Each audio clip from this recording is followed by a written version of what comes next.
তো দেখছেন ভিউয়ার্স এই ল্যাম্পটির আগুন কত সুন্দরভাবে জ্বলতেছে। তো হ্যালো ভিউয়ার্স, আমি শাহরিয়া। আজকে আমি এই ভিডিওতে অনেক পুরাতন একটি বাতি বা ল্যাম্প তৈরি করে দেখাবো। এই বাতি বা ল্যাম্পটি অনেক আগেকার মানুষরা ব্যবহার করত। তো এই বাতি বা ল্যাম্পটি কিভাবে তৈরি করতে হয় সেটা দেখতে হলে আপনারা আমার এই পুরো ভিডিওটির সঙ্গে থাকুন। তো চলেন আর কথা না বাড়িয়ে শুরু করি আজকের ভিডিও।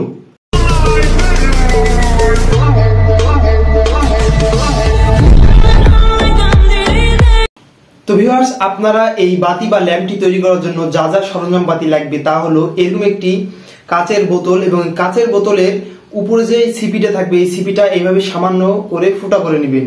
তারপরে আপনারা এরকম একটি স্টিলের পাইপ নেবেন, ঠিক এত বড় স্টিলের পাইপ। তারপরে আপনারা কেরোসিন নেবেন। তারপরে পাটের আঁশ নিছি, আমি পাট যে আছে না পাটের আঁশ নিছি, আপনারা চাইলেও দড়ি ব্যবহার করতে পারেন। তারপরে গ্যাস লাইট লাগবে একটি, আর টেপ।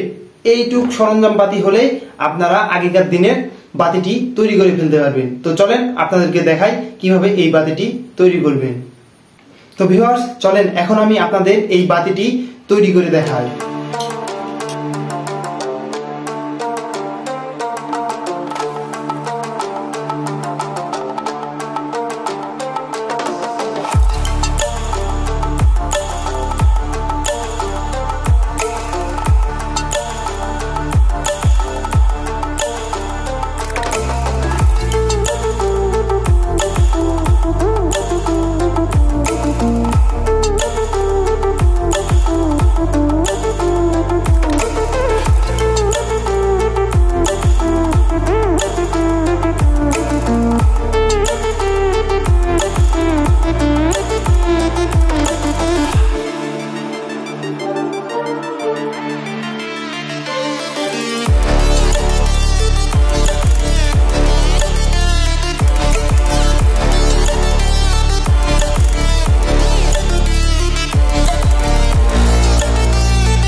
তো ভিউয়ার্স আপনারা দেখতে পাচ্ছেন এই বাতিটি কি সুন্দরভাবে জ্বলতেছে। তো এরকম বাতি আদিম যুগের মানুষরা বা অনেক আগের মানুষরা তৈরি করত।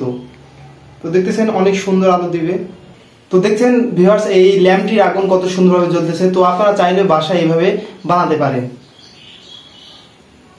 দেখছেন কত সুন্দরভাবে জ্বলতেছে এই বাতিটি।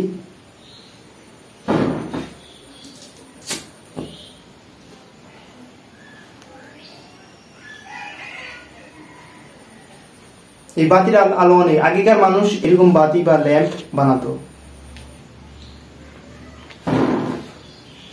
তো ভিউয়ার্স আমার এই ভিডিওটি আপনাদের কাছে কেমন লাগলো তা অবশ্যই নিচে কমেন্ট বক্সে লিখে জানাবেন, এবং আমার এই ভিডিওটি যদি আপনাদের ভালো লেগে থাকে তাহলে আমার চ্যানেলটি সাবস্ক্রাইব করে পাশে থাকা বেল আইকনটি বাজিয়ে দিয়ে রাখবেন, যাতে করে এরকম ইন্টারেস্টিং ভিডিও আমি আপলোড করার সাথে সাথে আপনাদের কাছে পৌঁছে যায়। তো দেখা হচ্ছে পরবর্তী কোনো এক ভিডিওতে। আশা করি ততক্ষণ পর্যন্ত ভালো থাকবেন, সুস্থ থাকবেন। ধন্যবাদ।